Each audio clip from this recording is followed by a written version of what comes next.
昭和18年に青島で生まれてるんです。でその戦争がひどくなる前にこんなの生まれたよって東京におばあちゃんおじいちゃんに店に行って、もうそのまま帰れなくなったんで、だからちょうどいい時に帰ってきてそのまんま東京です。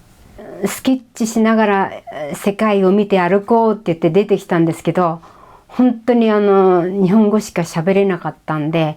食べたいもんも食べれなくて、やりたいことやるには日本語だけじゃダメじゃないっていうんで、このイーストボン、今いるイーストボンのイギリスの英語学校に来て、でそれがイギリスの生活のスタートです。選んだっていうより、その頃もうそろそろなんかしなきゃなと思った時に、たまたまあっちこっち覗いてた骨董屋の親父さんに紹介されて、こういう仕事場があるっていうのを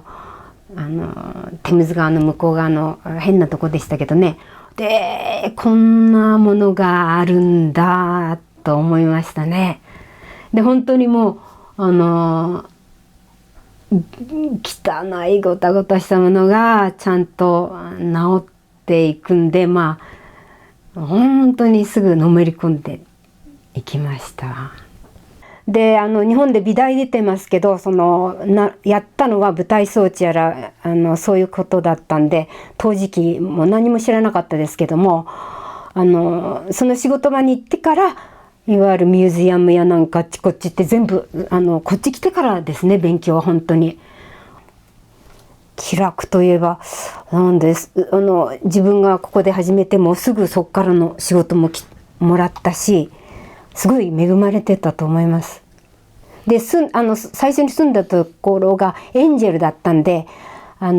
れなんだ、キャムデンパッセージっていう骨董屋さんのすぐそばだったんで、もうその場で仕事もらえたりしたんで、すごくラッキーだと思います。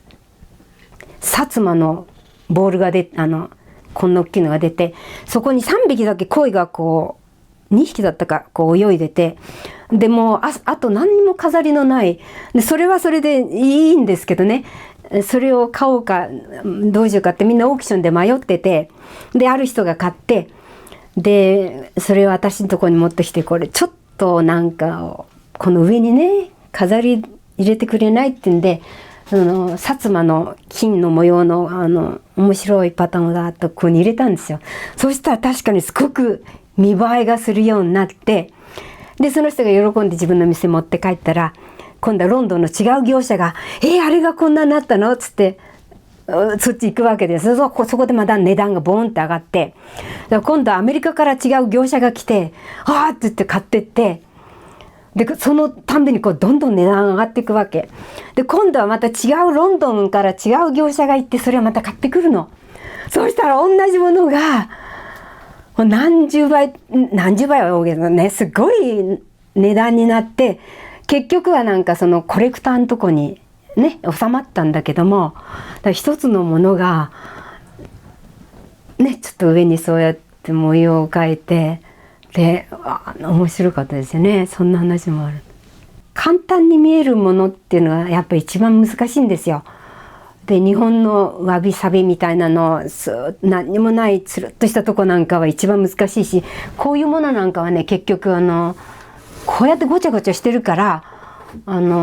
目があっちこっち行っちゃうんでね、かえってごまかしは効くし、日本のねスーッとしたものは一番難しいですね。でガラクタは壊れたって言うんだけど、やっぱ本当にいいものもたまにはどうにも修理できないぐらいに壊れちゃうことあるんですよね。である一部分でも使ってまた新しいものに作り変えるようなことをこれからやってみようかなと思って、